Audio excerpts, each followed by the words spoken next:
Magandang hapon po. Sa bumubuo po ng Philippine Atoll Nanotechnology.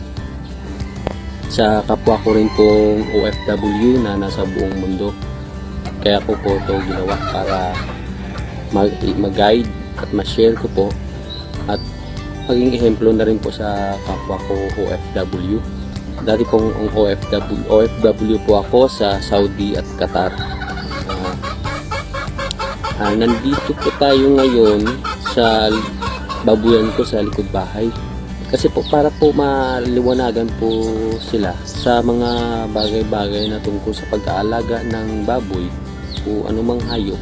Nagamit po ang makabagong teknolohiya na produkto po ng Philippine Atoll Nanotechnology. Kaya po ko ito pinapakita kasi po ngayon po lang po, almost 2 years na po akong gumagamit ng technology. Ngayon ko lang po na-appreciate yung pag-aalaga ng mga baboy po na ganito kadali, ganito katipid, tapos ganito po wala pong baho, wala pong langaw.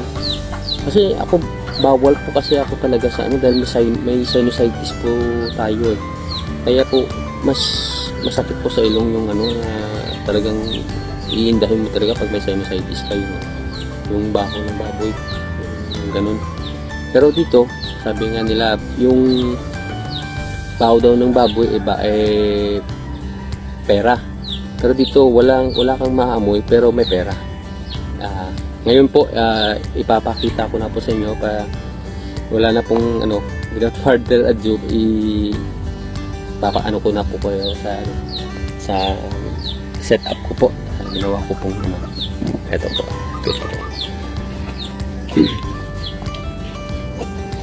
Yan po. Ito po yung yung setup ko. Bali, ito po yung inahin ko. Ito po yung pinakaunang inahin ko. Ito, nag-umpisa lang po ako sa isa. Bali ngayon nanganak siya, siyam. Tapos pang fourth parity na po niya to. Bali ito yung yung kulungan po is 3 by 3 meters. Tapos hindi po yan nakasemento. May beddings po yan na na sawdust. Opo, yung galing po sa tistisan ng ng kahoy. So yan po.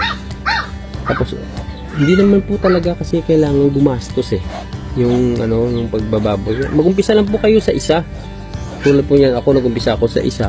Tapos bali ngayon magiging tatlo na po. May ito pang-apat na po yung inahin ko. Ito yung pang-apat na talaga ang gumalawan. Ito po yun dito po yun. Yun po yung sa kabila. Yun po yung isa. Manganganak na po yan sa yan po, manganganak na po yan sa 25.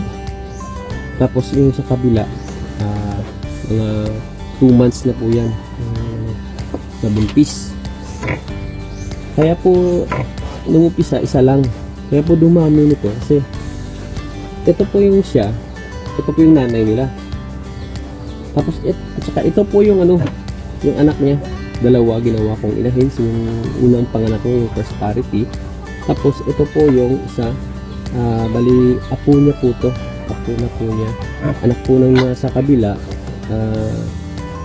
product po ng bali artificial insemination na in-order ko po sa David's AI Center kay Doc Teng. May iniwan akong isa, yung anak nila doon. So ito po yung setup ko. Kung makikita nyo po na sawdust, kung tanong yan, bakit sawdust? Kasi po dito sa amin yung ipa binibenta 10 piso isang sako. Sabi ko nga ba't ako bibili ng 10 piso isang sako? Meron naman din na may-ari ng yung binibilang ko na construction supply, kaibigan ko, pinapakuha lang sa akin, binibigyan lang sa akin yung sawdust. Kaya yun, sawdust yung ginamit ko. Kasi siyempre, walang Hindi binibili walang presyo. Makakatipid ka. Tsaka ito po, sa nakikita nyo, wala, hindi na po ito pinapaliguan. Hindi na po kayo maglilinis. Ganyan na lang po, dagdag lang po kayo ng dagdag ng ng beddings. O ipaman yan, o sawdust. Yung available po sa inyo, kung ano po yung available sa inyo. Bale, saka yung, ito po yung, pala yung yung roofing. Ang framings nito kawayan. Kasi po, yung area ko po to, malapit po ko sa sa creek. Yun may doon. Marami pong nakatanim na kawayan. Diyan. Marami pong nakatanim na kawayan. Kaya ito po yung ginamit ko. Para makamenos, para makalibre. Kasi dati po ganun. Dati yung parents ko pa ang nag-aalaga, doon sila sa kabila. Marami dyan na ito kahit ganito pa sira na. Malapit yan sa creek. Pero binago ko na. Ngayon wala na, ito na. Wala, hindi na ako, kahit na nasa creek, hindi ako nagpupulyot din sa creek. Siyempre dapat may concern din tayo sa environment para yan yung kagandahan nito ng technology. Hindi ko po ito pinapalas, dagdag lang ko ng dagdag. Pag umapaw na po ito, kukunin ko, ilalagay ko dun sa mga fruit bearing trees ko. Makikita nyo dyan yung mga fruit bearing trees ako dyan. Yung duhat, yung rambutan, saka yung mangga, may mangga ako dun. Yung mga nyug, ako dyan. Yung mga nyug. Ito yan. Ito po yung talagang setup. Tapos po, along the way po makakaano rin po kayo makaka-innovate din po kayo yung sa inyo.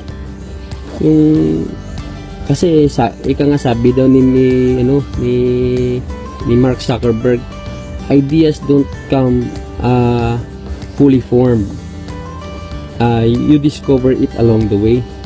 Kaya nga ito, habang kayo ang gumagawa ng personal, kayo yung may hands-on, yung nakakagawa kayo ng innovation na sa inyo. Bali ito ganito. Ito yung ginawa ko, ito dito. Ito bali ito gestating pen na. Ayan yung farrowing. Wala na, hindi na sila ilalabas. Diyan na yan, papalit-palit na lang sila. Ganun din. Tapos ganun din yung sa kabila. Kung sino yung malapit mga anak, doon na. Yun siya dito sa gitna. Yung hindi pa doon. Tapos po yung pag-apply ko pala ng Atobi, nilalagyan ko po ng 1 teaspoon per kilo ang pagkain nila.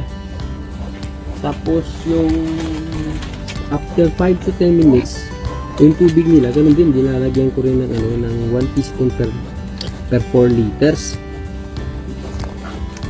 Ito po yun, ito po yung gamit ko, yung Atobi. Tapos po, tapos yung kumain, ang ginawa ko pong idea, tapos yung kumain, 5 to 10 minutes, bigyan ko ng tubig, 1 to sawa yan. Pagkatapos, pag akma na nila na hindi na nila lalaruin na nila inumin, tatanggalin ko na yung pakainan. Yung may pakainan ako dyan na stainless. Ganyan po, stainless po yung ganun lang po. Sa umaga, pag hindi na sila po iinom, pag talagang sawa na sila, tanggalin na. Kaya na. Ganun na sa hapon ulit. Balik na naman ulit. Ganun na sa hapon. Kung medyo mainit, sa tanghali, kung pwede, painumin nyo din. Pero wala ako sa tanghali. Wala na rin. Dahil malakas sila sa kahit na sa init. Hindi sila basta-basta na nadi-dehydrate. Hindi na kailangan ng hindi matrabaho, hindi kaya ganyan, di ba? Yung anak yan, wala akong binigay na antibiotic o ng pampalabas ng oxytocin. Hindi ako nagbigay niyan. Tapos pagkatapos ng panganak niya, hindi na ako nag-antibiotic, nag-inject. Tapos ang ini-inject ko lang po, ito yung sa kanya po 85 iron, 100 days iron ng pagbubuntis. Tapos yung sa yung sa B8 3 days old, inject po 2 ml, tapos yung yung 14 days follow up na po. Ganun lang po yung ko, yung sistema ko. Ba po kayo, madali lang po. Kaya po gusto kong ma-share to dahil gusto ko rin pong kumita yung mga kapwa ko OFW. Ito nga po sabi ko nga sa inyo, yung target ko dito 2 inahin kukuha ko ng 2 inahin bawat taon. Ayan, doon kukuha ko 2. Kung sakasakali dun sa kabila kukuha din ako ng 2. Target ko yun hanggang 10 muna, 10 inahin lang. Doon na muna ako magpo-focus. Yan po. Yun lang po ang masishare ko. Maraming salamat po at more power po sa Philippine Atoll Nanotechnology. Maraming salamat po.